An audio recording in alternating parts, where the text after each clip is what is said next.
So let's read the question.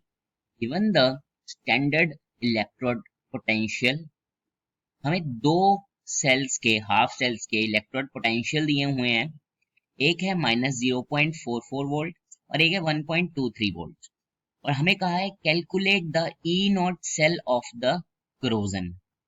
तो देखो, सबसे पहले इस क्वेश्चन का की कॉन्सेप्ट क्या है. कॉन्सेप्ट तो देखो, हमें निकालने को क्या कहा है, ई नॉट सेल. तो ई नॉट सेल क्या हुआ, कोरोजन क्यों बोल रहा है ये, दिस इज आयरन और ये ऑक्सीडेशन रिएक्शन है. ठीक है, तो इसका क्या मतलब होता है कि कोरोजन कैसे होती है एक मेटल की, या फिर हम कहें आयरन की, जब उसको हम एयर में रख देते हैं या फिर उसको पानी लग जाता है तो उसके कारण ऑक्सीडेशन होती है, और ऑक्सीडेशन के कारण कोरोजन होती है. तो यही हमें पूछा है कि ई नॉट सेल क्या होगा, मतलब इस सेल का सेल पोटेंशियल क्या होगा एक तरह से. तो अगर हम देखें ई नॉट सेल के लिए हमारे पास क्या फॉर्मूला आता है. ई नॉट सेल का फॉर्मूला होता है E nought cathode minus E nought anode. तो देखो, इस क्वेश्चन में हमें यह पहचानना है कि कौन सा कैथोड है और कौन सा एनोड. दो तो हमें दे ही रखे हैं. तो देखो कैसे पहचानते हैं, जो हमारा होता है ना स्टैंडर्ड इलेक्ट्रोड पोटेंशियल, इसका मतलब क्या होता है, स्टैंडर्ड इलेक्ट्रोड पोटेंशियल. तो अगर हम देखें इसका मतलब क्या होता है, हम यहां लिखते हैं, it is the mayor of reducing power of an element. क्या होता है, it is mayor of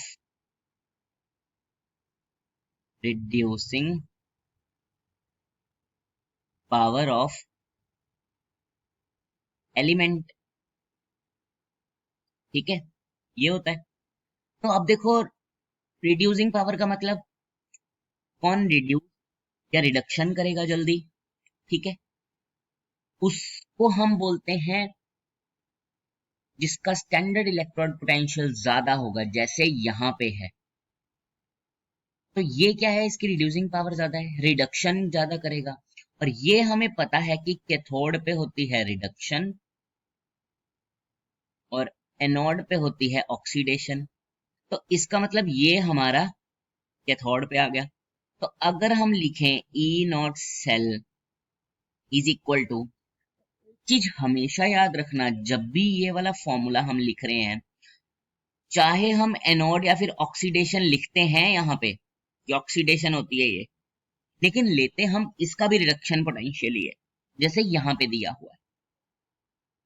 reduce हो रहा है, गेन ऑफ इलेक्ट्रॉन, क्योंकि जो हमारी ऑक्सीडेशन होती है वो क्या होती है, लॉस ऑफ इलेक्ट्रॉन्स.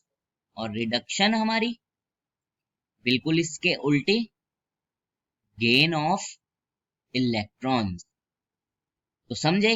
तो अब अगर हम इसको लिखें तो क्या होएगा, 1.23, क्योंकि रिडक्शन पोटेंशियल ही दे रखा है हमें, और साथ में माइनस बीच में, और एनोड है तो एनोड पे भी रिडक्शन पोटेंशियल है, यहाँ पे +2 से 0 पे जा रहा है.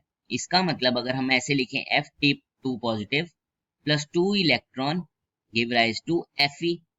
ठीक है, ये बना. तो यहाँ पे भी हम इसको ऐसे लिखेंगे, 0 माइनस 0.44, तो माइनस माइनस प्लस हो जाएंगे, तो इसका आंसर आ जाएगा प्लस में 1.67. ठीक है, तो ये आया हमारा आंसर, ऑप्शन सी हमारा आंसर है. तो देखो, इस क्वेश्चन में हमने क्या सीखा है.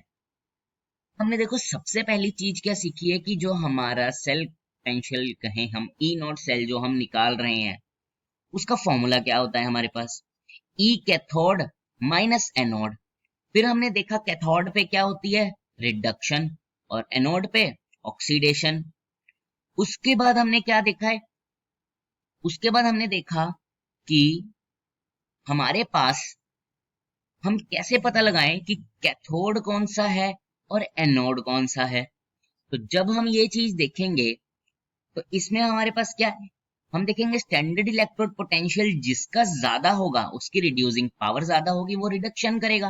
और यहाँ पे हमने देखा ई नॉट सेल जो हमारी H पॉजिटिव वाली हाफ सेल है उसकी ज्यादा है, तो ये आ जाएगा कैथोड में और दूसरा एनोड में, और दोनों का रिडक्शन पोटेंशियल ही हमें दे रखा है। अगर हमें बाई चांस ये इस तरीके से दिया होता Fe और Fe2 पॉजिटिव, तो यहाँ पे क्या हो रहा था, लॉस ऑफ इलेक्ट्रॉन, तो ये ऑक्सीडेशन होता, तो हम इसका साइन चेंज कर देते।